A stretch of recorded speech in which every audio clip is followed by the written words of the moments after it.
Dan bila kita ke sana tengok ada mayat. Ada makhluk-makhluk halus. Tak boleh makan, ini tak boleh telan, bunyi tak keluar. Dan perjalanan mengambil masa lebih daripada sejam. Meletakkan mayat di atas pokok. Tak pasal COVID-19? Tahu. COVID-19.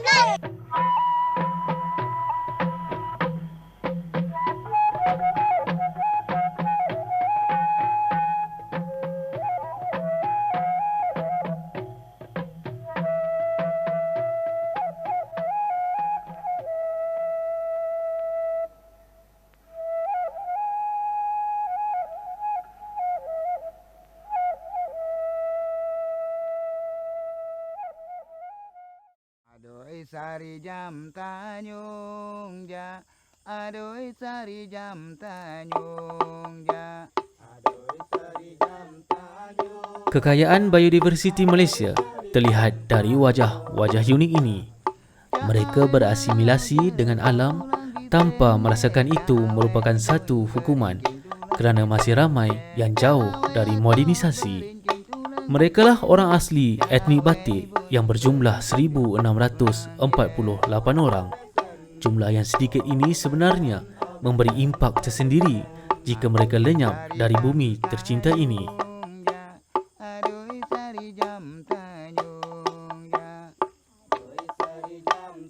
Kehadiran wabak campak pada pertengahan tahun lalu seolah-olah satu amaran kepada pelbagai pihak. Tiba-tiba etnik Batik mencuri perhatian seluruh negara. 14 kematian direkodkan dan puluhan lagi hampir menemui ajal.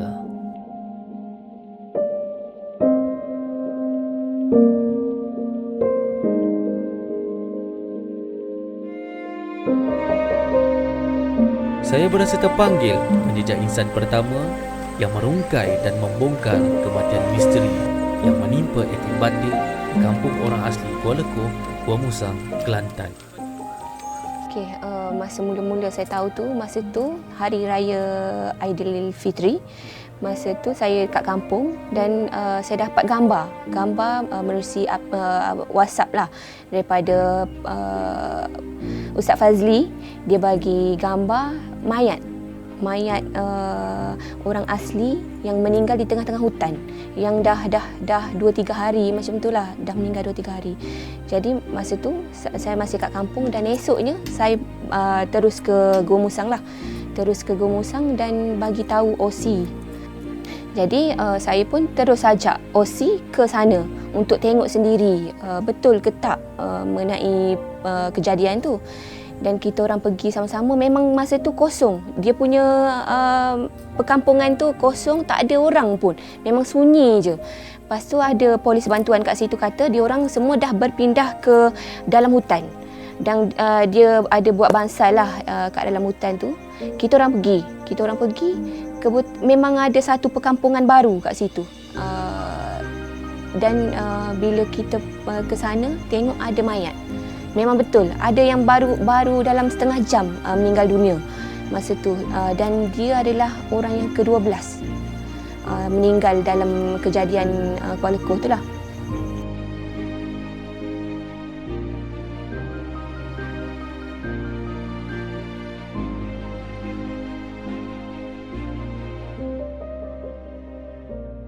Masa kena kes demam campak baru-baru ni pun dia orang willing untuk pindah ke dalam hutan.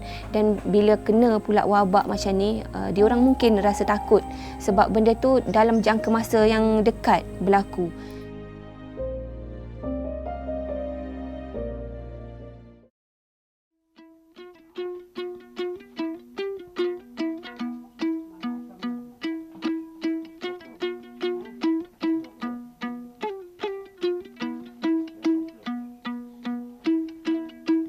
Berdasarkan rekod Jabatan Kemajuan Orang Asli JAKOA, setakat 31 Disember 2019, terdapat 198,015 orang asli dari 3 etnik utama iaitu Negreto atau Semang, Melayu Proto dan Senoi di seluruh negara. Ia mewakili 18 pecahan etnik antaranya Kinta, Temia, batik dan Cik Wong. Bagi menjejak kembali apa yang dikongsi oleh Akmaliyah, saya menjejakkan kaki di dua lokasi kampung orang asli batik di Gua Musang. Kedua-dua lokasi ini terletak kira-kira 70 km dari bandar Gua Musang yang dilatari Banjaran Tahan. Bandar ini menjadi penghubung kebanyakan orang asli batik dengan dunia moden. Menurut Akmaliyah, saya boleh mendapatkan pelbagai maklumat tragedi demam campak di Kuala Lekoh daripada dua orang individu.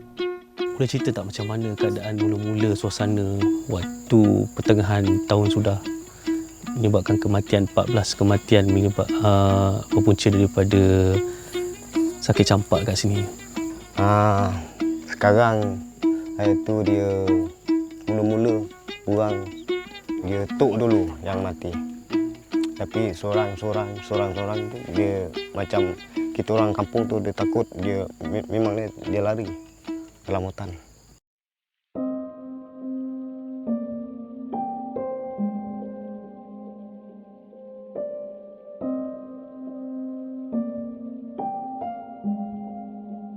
Makcik rindu tak dengan anak-anak makcik yang dah meninggal? Rindu. Bukan tak ada rindu saya ni. Mimpi lah. Kalau rindu makcik buat apa? Ada makcik pergi kubur ke? Pergilah. Pergi tengok, saya rindu pergi tengok. Bukan tak ada pergi dalam kubur anak saya tu pergi. Tengok, saya rasa sunyi, saya pergi.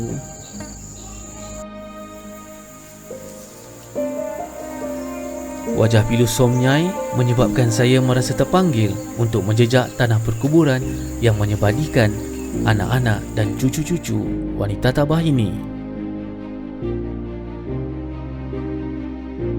Sepanjang perjalanan, Somnyai yang berusia 70 tahun menyifatkan kehilangan insan-insan tersayang yang tidak dapat ditukar ganti.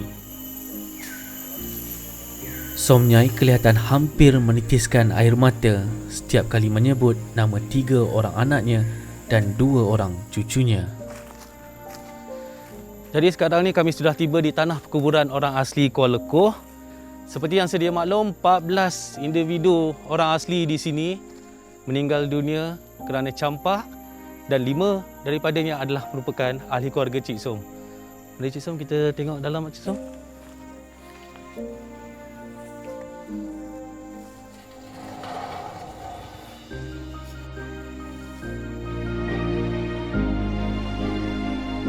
Makcik kat mana kubur anak makcik ni? Ni tengah. Oh, tengah makcik tu. Cucu anak saya tengah. Ini dekat sini dah dikuburkan. Yang anak Fafan pun sini lah. Dua-dua anak Fafan. Ini Hani. Niha. Papa. Ben. Jadi semua dekat sini lah. Ada semua dekat sini. Cucu-cucu anak-anak saya. Kampung Kuala Lekoh mempunyai 184 orang asli batik. Majoriti penduduknya merupakan mereka yang mengumpul hasil hutan seperti pelbagai jenis buah pontan, rotan dan herba. Mereka menjualnya kepada pemborong yang datang seminggu sekali ke kampung berkenaan. Selain diselubungi wabak demam campak, etnik orang asli batik sebelum ini berhadapan dengan pelbagai isu kesihatan. Antaranya penyakit kulit yang serius sehingga membentuk corak yang unik. Lihat sahaja pada permukaan kulit kanak-kanak di kampung ini. Ia menyebabkan kegatalan dan bersisik. Dikatakan antara punca penyakit ini adalah kerana mereka menggunakan sumber air yang kurang bersih selain amalan kebersihan diri yang agak rendah. Justru pelbagai pendekatan proaktif diambil oleh kerajaan. Sejak wabak demam campak melanda kampung orang asli Kuala Lekoh di sini, bekalan air bersih menjadi isu yang kritikal. Namun, sejak setahun lalu, kerajaan mengambil langkah proaktif dengan membina sistem bekalan air bawah tanah untuk kegunaan masyarakat di sini.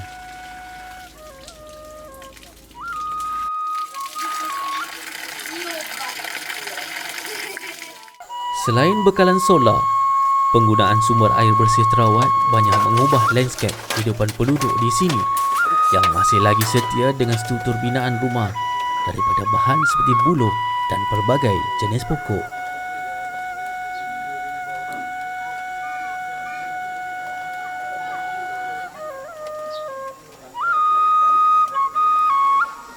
Binaan ini memberi lebih keselesaan kepada mereka, khususnya apabila cuaca terlalu panas kerana ventilasi semula jadi yang baik berbanding rumah yang dibina menggunakan batu bata.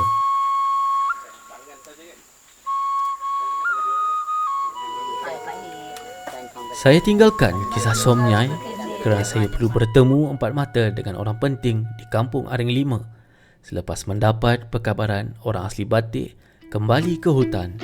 Tetapi kali ini angkara COVID-19. Di sini majoriti penduduknya lebih kurang 400 orang. Keluarganya ada 77 keluarga. Masa COVID tu memang peringkat-peringkat. Bukannya setempat juga pindah tu. Kira ada sini satu grup, sini satu grup. Supaya kalau kita buat terhad, grup-grup tu jadi tentulah apa berurusan, kita buat urusan jadi mudah.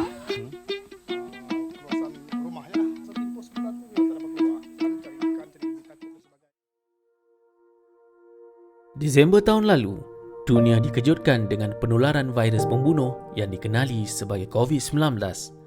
Pelbagai negara bersiap siaga, namun virus ini seolah-olah mengganas tanpa sempadan.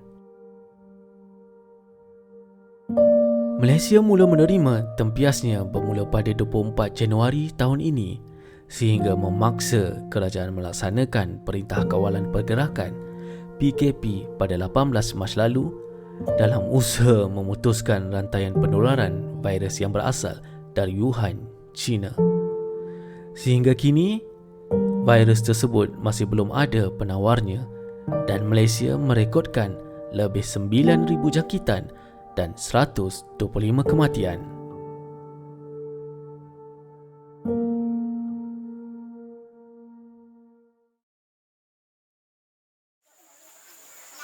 Mengimbau kembali tindakan yang diputuskan oleh Tok Penghulu Raina, ia merupakan satu pendekatan yang unik bagi mengekang penularan wabak COVID-19 di kampung tersebut. Ia kelihatan janggal bagi sesetengah pihak. Namun, ia sebenarnya adalah budaya mereka apabila berhadapan dengan sebarang wabak atau bencana. Pada lah, dia panggil limpah pada dia.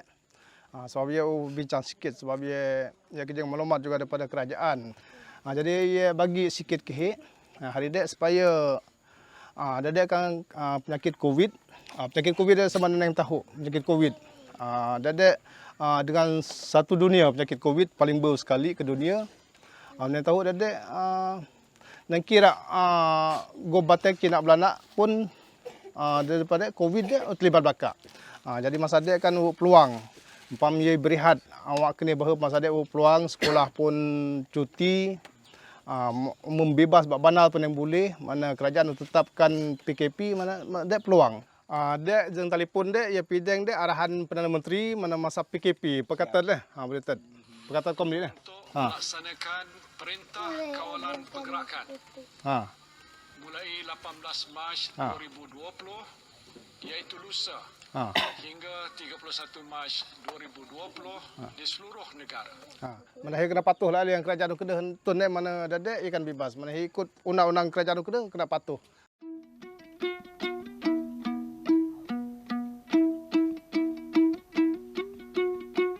Beginilah suasana hari ketiga pelaksanaan Perintah Kawalan Pergerakan di kampung masyarakat asli kaum Batik di Aring 5. Dan pada ketika ini, Tok Penghulu Raina bersama dengan masyarakat mengambil keputusan untuk berpindah ke dalam hutan sejauh 7 km bagi mengelakkan berlakunya penularan COVID-19 di kampung ini.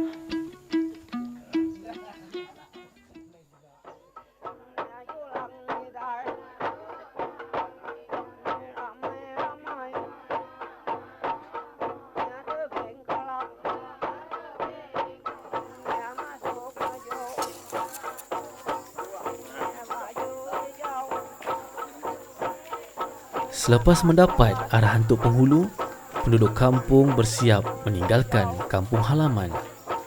Pagar kampung ditutup bagi menghalang kemasukan orang luar.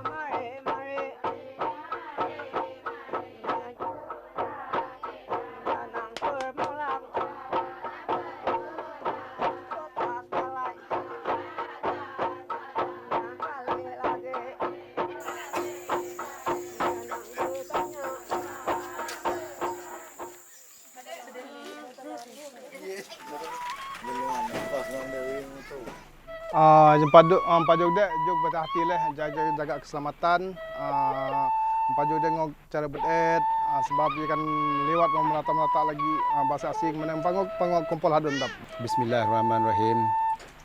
Ya Allah ya Tuhanku, ekanlah ipah dengan jalan yang bered sebab ipah ada ipah ailau menuju ke ailau keselamatan dengan mempunyai ailau kesabaran ipah yang teguh.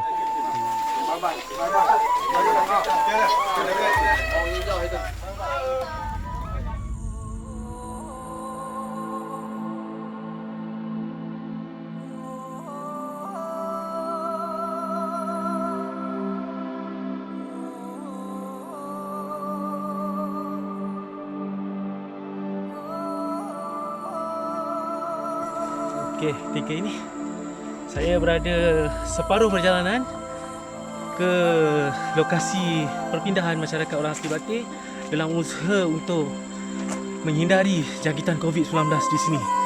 Dan perjalanan mengambil masa lebih daripada sejam.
Okey, daripada mula-mula tadi kalau daripada luar tu kita orang masuk hutan, mula-mula kita orang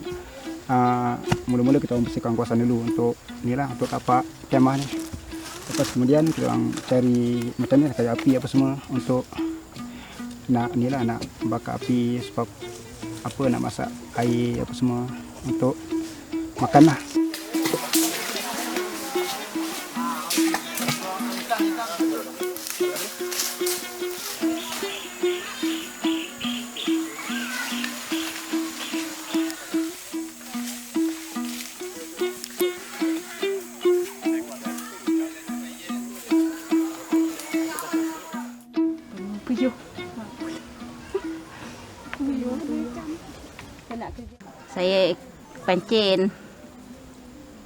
Saya pancing ikan, nak cari ikan, nak makan. Ikan apa-apalah. Ikan patung ke, ikan siak ke, ikan baung ke, ikan apa-apa sebaro ke. Nak cari ikan ni.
mula kita buat dia punya bunga dulu.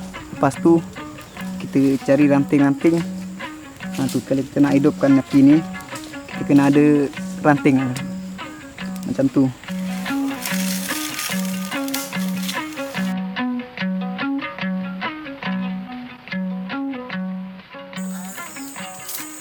Aku buka baju. Okay, kalau kita lihat di sini ada 3 jenis kemah. Di mana kemah pertama ini adalah dibina khas. Binaan ini adalah merupakan binaan untuk orang bujang. Jadi dia akan terbuka. Dan di sebelah sini binaan adalah merupakan binaan kemah untuk individu yang baru berkahwin. Jadi kemah dia sedikit gelap dan tertutup. Dan satu lagi adalah kemah berbentuk sebegini. Ini adalah untuk golongan-golongan dewasa yang sudah lama berkahwin. Ini adalah 3 kemah-kemah yang biasanya dibuat ketika perpindahan ke dalam hutan selepas menerima arahan daripada Tok Penghulu.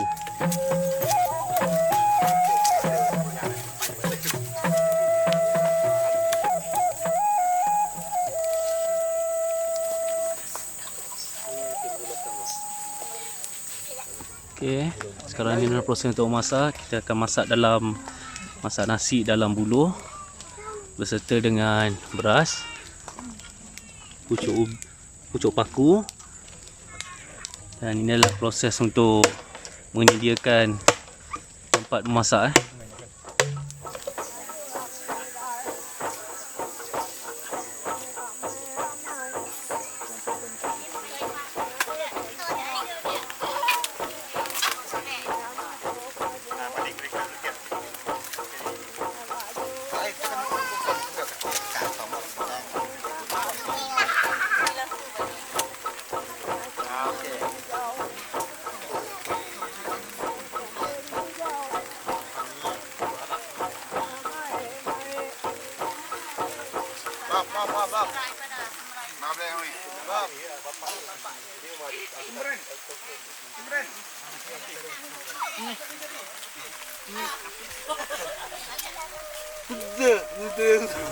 Di dalam tempoh sebulan lebih tu, apa cabaran paling besar kat dalam hutan?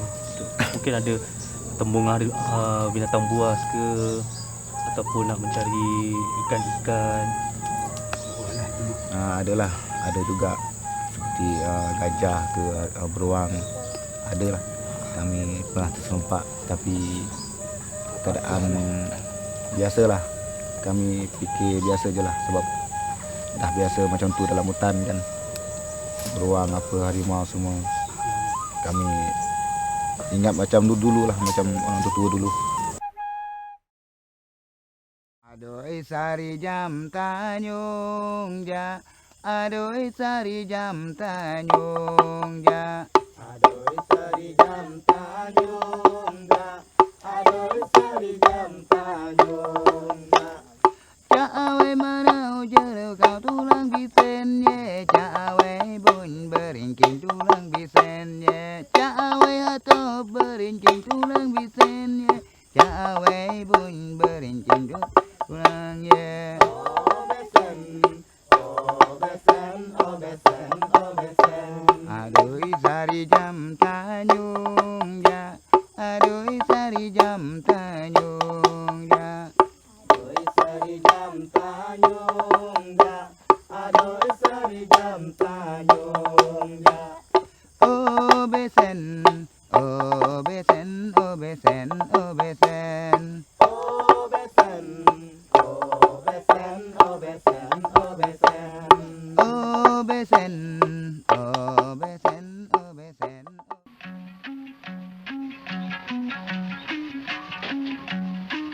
Kehidupan masyarakat orang asli di hutan, terutamanya suku Batik, bukanlah sesuatu yang asing buat diri mereka. Namun sejak 30 tahun lalu, JAKUAM menyediakan penempatan khusus buat mereka dalam usaha memastikan mereka tidak lagi hidup secara nomad. Namun, sejak COVID-19 melanda negara, mereka kembali semula ke hutan dalam usaha memastikan mereka tidak terkesan dengan ancaman virus berkenaan.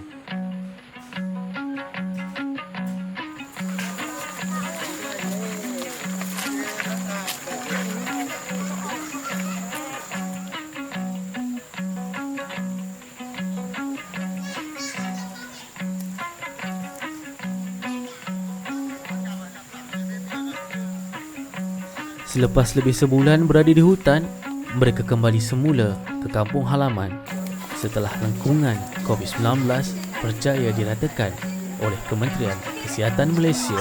Itulah memang surprise. Bila kerajaan mengenakan langkah PKP, saya ada berhubung dengan penghulu Raina, maknanya ketua wakil saya di sinilah bagi pihak parti UMNO.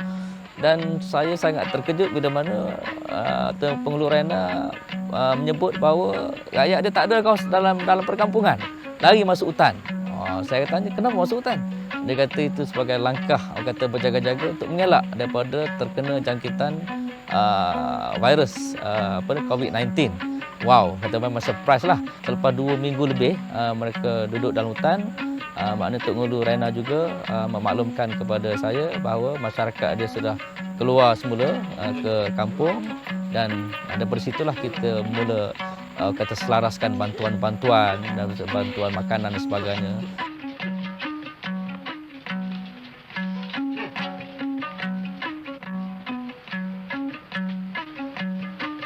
Ketika pelaksanaan beberapa siri PKP, orang luar tidak boleh masuk ke Kampung Aring 5 dan Kuala Lekoh. Segala bantuan makanan seperti beras, telur, tepung dan minyak masak akan dihantar melalui pihak berkuasa seperti Angkatan Pertahanan Awam dan Jabatan Sukarelawan Malaysia, RELA. Faizal bin Anjang. Faizal. Kita dapat maklumat daripada pihak NGO Sahabat Jarah Malaysia yang memaklumkan pihak orang asli batik di kawasan Aring 5 dan Kuala Lekoh terjejas, terputus bekalan makanan. Jadi semasa proses perintah kawalan pergerakan, ada orang tak dibenarkan keluar merentas keluar kampung atau daerah atau mana-mana. Jadi diorang takut. Jadi kita ambil langkah bersama dengan NGO Sahabat Jarah Malaysia. Kebetulan Sahabat Jarah Malaysia pun tak boleh merentas negeri. Jadi dia menghubungi pihak IPM untuk kita wakilkan bagi pihak Sahabat Jarah untuk hantar bekalan ke Aring 5. Sebenarnya Sahabat Jarah dan kaum asli batik ni kita ada hubungan yang sangat rapat, dan kita sentiasa menziarahi kawasan sini.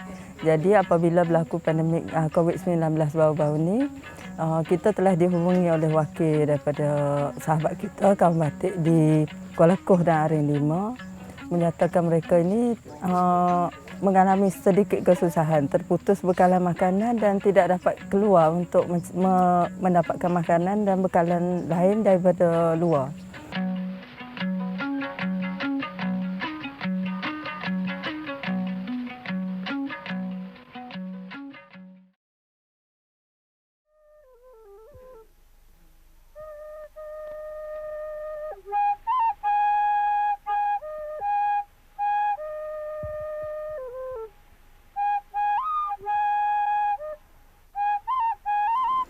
Walaupun orang asli batik masih berpegang kepada kepercayaan perubatan tradisional, namun mereka tetap terbuka terhadap perubatan moden melalui kehadiran pasukan perubatan bergerak orang asli yang dihulurkan oleh Kementerian Kesihatan Malaysia.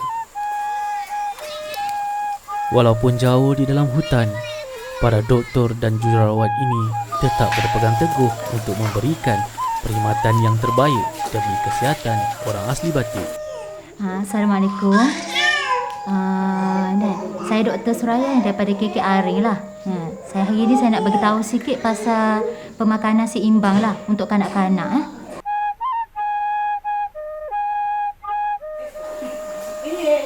Perkhidmatan berkala khususnya pemeriksaan kesihatan ibu dan anak amat dititik beratkan oleh pasukan perubatan ini.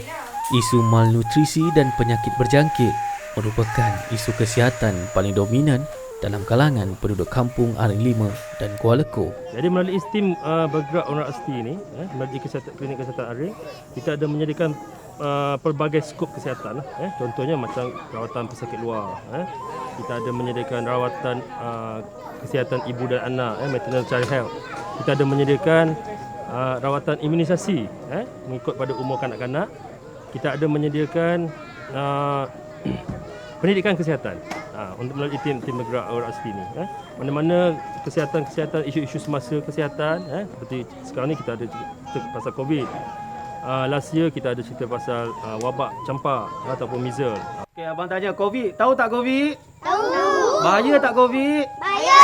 Boleh salam tak? Boleh. Kena pakai apa? Tutup muka. Macam mana basuh tangan? Macam ni. Siapa ajar? Macam mana macam ni? Macam ni. COVID tu bahaya tak? Macam ni abang Ted. Macam mana basuh? Macam ni. Okey, macam ni. Okey, abang bagi Macam sikit seorang. ni. Macam Dia ni. pakai? Okey, sikit pakai macam mana? Kita pakai sanitizer.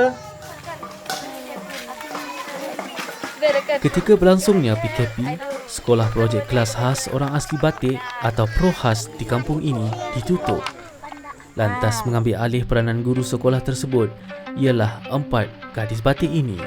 Ini beca. Beca. B-A-B-A. B-A-B-A. C-A-C-A. C-A-C-A. Beca. Beca. B-A-B-A. B-A-B-A. S-I-C. S-I-C. K-A-L-Kal. K-A-L-Kal. Basikal. Basikal.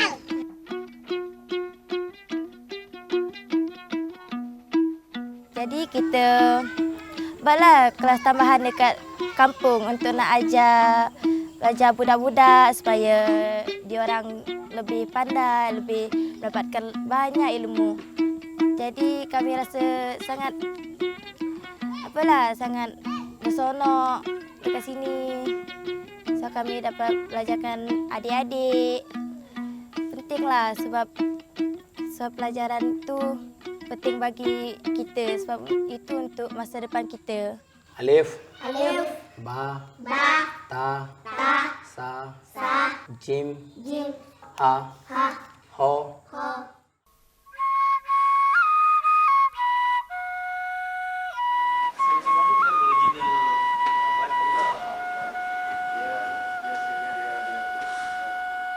Saya juga mendapatkan ulasan dari pengarah Cakor Kelantan dan Terengganu atas tindakan orang asli Batik di Kampung Kuala Kuk dan Aring 5 yang berpindah ke hutan bagi mengelakkan mereka terkena jangkitan virus COVID-19.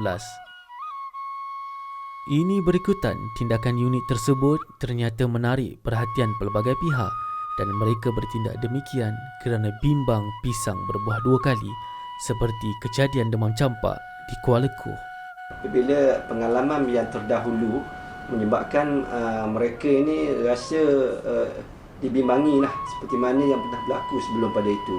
Apabila suasana COVID ini, mereka awal mereka cuba meninggalkan kampung untuk berada di kawasan pinggir hutan di kawasan mereka juga.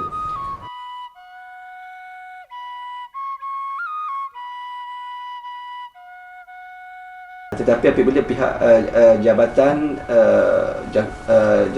Kemajuan Orang Asli telah melaksanakan penerangan pada mereka ini, terutama kepada penghulu dan batin supaya mereka maklumkan kepada semua anak-anak buah mereka supaya mereka ini boleh tinggal di rumah. Apabila budaya Dak Rasam itu sebenarnya dibentuk oleh sesuatu yang berlaku di dalam masyarakat mereka secara berulang-ulang. Jadi mereka sebelum ini, mereka telah melihat jika ada sesuatu wabak berlaku dan jika mereka tinggalkan tempat yang mana berlakunya wabak itu, dengan secara tidak langsung wabak itu akan berhenti. Jadi apabila kita buat kajian saintifik, sebenarnya itu adalah ada berkaitan dengan sains itu sendiri. Contohnya kalau kita lihat, mereka akan mengatakan ada makhluk-makhluk halus menyebabkan jangkitan. Tapi bagi konsep mereka, makhluk halus menyebabkan jangkitan. Tapi bagi konsep sains sebenarnya, makhluk halus itu mungkin adalah bakteria itu sendiri atau virus itu sendiri. Tetapi mereka tidak ada mikroskop untuk melihat bakteria. Mereka tidak ada mikroskop untuk melihat virus itu sendiri. Kenapa kita perlu jaga suku Batik ini dan kita perlu melindungi mereka? Mereka juga adalah manusia dan mereka juga perlu dilindungi dan kita perlu memberikan mereka itu rasa selamat untuk tinggal. Sebab mereka ini ada keunikan mereka. Mungkin kita melihat suku Batik ini mundur Tetapi dari segi kacamata mereka, mereka tidak berasa mundur. So ini perkara yang kita perlu faham. Sebab itu dalam melihat sesuatu masyarakat, kita perlu melihat masyarakat itu dalam konteks mereka, bukan dari segi lensa kita. Kalau kita tidak melakukan perkara ini, sudah pastinya masyarakat suku batik ini akan terus pupus, dan sebab mereka tidak ramai dan budaya mereka juga akan pupus, bahasa mereka juga akan pupus. Jadi ini perkara yang kita perlu lindungi supaya khazanah ini kita dapat kekalkan dan generasi akan datang dapat melihat.